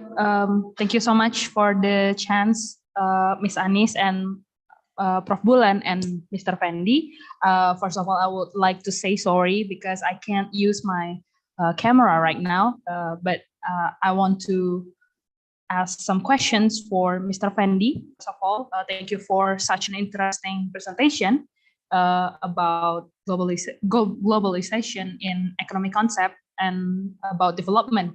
What I would like to ask is there any debate to hyperglobalization, that this globalization on economic concept is another form of how superpower country they use their power to exploit semi-periphery country or periphery country to re-regulate their economic system, which result in purchasing power parity to ease the trade that benefits the counter country. Yeah, like that. Thank you. okay, Mr. Fendy, would you like to answer the question right away? Okay, so thank you so much for the question. Since that I didn't follow the breakout room session, I don't know what kind of discussion that you already have. But following the last question that from Maria Jessica regarding about the debate about hyperglobalization. So basically, if we follow the thesis or argument from the hyperglobalist camp, so they see globalization, first of all, they believe that globalization is something new. If you want to know better about this, you can follow several books wrote by or discussion made by Thomas Friedman. So according to them, globalization is something new. So that's why they see that this is something never happened previously in our mankind history. So they believe that if you use the term from Thomas Friedman, it is something new that never happened before. The world is flat. Flat, it does mean that we can see everything, but the equal of opportunity becoming here nowadays. So related to your question, because they believe that globalization is something never happened previously, the playing field of equal opportunity also existed nowadays. So based on the situation, so they see globalization in a positive way. They don't see globalization in negative way or related to the exploitation, like what Marxist say, or maybe the historicist camp or transitionist camp belief. So according to them, nowadays we see equal playing field of opportunity. No more West or the rest. Everyone becoming a single global village. So now here we can join the discussion with our friend from China, maybe from Japan, or maybe from Australia together in the same session with us to discuss same issue. So basically, this has never happened in, let's say, 10 or 15 years ago. So because of that, the advancement of technology, industrial revolution, so we see the equal of opportunity. So how about in the context of global politics or geopolitics? I think that's the same thing, because maybe post-Cold War era, we believe that we see still United States unipolarity. But nowadays, we cannot define United States as the sole global superpower, because what we see nowadays is a lot of great powers. We see a US, China, India, maybe Indonesia, Brazil, and another country that want to contribute in the global playing field in the each field, economy, military. Maybe yes, US still the biggest military power in the world. But if you see China nowadays, the economic strength and then their contribution in international economic development through their Belt Road Initiative mechanism, it is one of the biggest in the world nowadays. In the context of technology, India also playing a strong position in this situation. So that's why if we see about the point of view, the people from hyper-globalist thesis, they argue that nowadays we see we are not facing global unipolarity like post-Cold War era. During this globalization era, the interaction, the relation between countries, and then the playing field becoming equal. Everyone has their own chance to be able to become a global player. Even though you, let's say, just post your argument on Twitter or do something that becoming viral, it's going to be very easy for you nowadays. So everyone has equal chance nowadays. That's the point of view from the people from the academia in the camp of hyper-globalism. I hope that answers your question. Okay, thank you, Mas Fendi. For Maria, is it answer your question? Clear enough, Miss. Thank you. Okay, thank you, Maria. So we already have Alvin here. Oh, yes, Miss. Okay. Okay. So I would like to ask about this regarding to natural resources in Indonesia. So in my knowledge, Indonesia is known for its rich natural resources, including coal, palm oil, minerals, and natural gas, which have been major contributors to the country's economy. So my question is, what is potential consequences of Indonesia's heavy reliance on natural resource exports on its long-term economic development? Because I wanted to dig into the consequences of Indonesia relying big time on exporting natural resource. This heavy dependence can be a real double-edged sword. On one hand, it brings in cash, jobs, and I think foreign exchange. But on the flip side, it can mess up the long-term sustainability of the economy. So that is my question. Thank you. Okay, thank you, Alvin. So, Mas Fendi, would you like to answer the question right away? Okay, I don't know, is there any Prof. Bulan here? Maybe she wants also to raise up her voice about this, but let me answer the last question from Mr. Alvin Morrison. So, if we follow my discussion about the globalization, so once again, it depends on how you how will you define the globalization itself? But let's say if we come back again to bring the perspective from hyperglobal side. So when we see globalization as a new epoch that never happened previously, so basically we see a global shift from the previous epoch or era that never happened previously. But don't forget, not only the actors, not only the mechanism, but the mode of power also shifted during the globalization. So previously, if we see the country who are running industrially succeed, they are going to become a major power in the world, like what happened in the West or in US. But during the time, we see it's not automatically when you're able to run your industry or becoming industrialized country, you are going to become a major player in this new world under globalization. Nowadays, we see the shifting of mode of power from industry to information.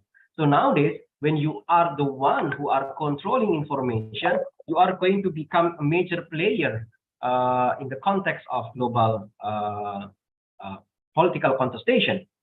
So in regard to your question about Indonesian position about its natural resources, a long time ago, we see the thesis or the theory of resource curse, which can say that a country which has abundance of resources, natural resources, they have a curse that enable to become strong or good position in global contestation. But when globalization comes, maybe we are going to face another shift mode of power. Maybe nowadays or in the future, not the one who are controlling information that's going to become major power in the world. Maybe the one who are able to, let's say, have a strong agricultural that able to support world food needs, that going to be able to playing role in the globally. So imagine that, okay, you can have your military budget, you can have your own energy, but if you cannot eat, how is it going to be? And then the global pandemic and also global warming teach us maybe we are facing a new shift mode of power in our mankind history. So there are still a lot of debate on this about the future of a country which has a lot of abundance of natural resources, including our country, Indonesia. And so that's why there are still a lot of possibilities for all of us to try to contribute in this debate by playing several indicators or several definitions that maybe match the concept of globalization and other issues. So that's why it depends on us. So that's why maybe one of you among you maybe will be interested to contribute to conduct a research in this specific matters. So I hope that answer your question and trigger another possibilities for you, for all of us to conduct a very insightful, interesting research in the future. I hope that answered your question. Okay, thank you, Mas Fendi. For the other participant, we still have we still have time for the last question. Is there any question from you guys? You can type to the chat box, or maybe you can just raise your hand and I will let you to ask the speaker directly here.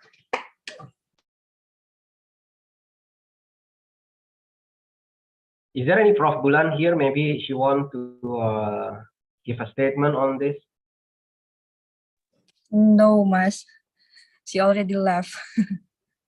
Yeah. Okay. Okay, Mas Fendi. I think there's no more question coming. So thanks a lot for your participation here, Mas Fendi. From me, I also got another insights from you regarding to the topic of globalization and also its relation to the economic development here. I think that's all for today. Would you like to give us some closing statement, Mas? No, I think it's okay for me. From me, that thank you so much for welcoming me in this very interesting and insightful discussion in this summer course. And hopefully, I don't know, do we have participant outside Indonesia? If yes, maybe it is correct time and the right time to do a collaboration between the student and the participant here. And hopefully, maybe we can conduct, I don't know, maybe in the future, some interesting collaboration in the academic field, maybe research, or I don't know, some discussion later on. I think that's all.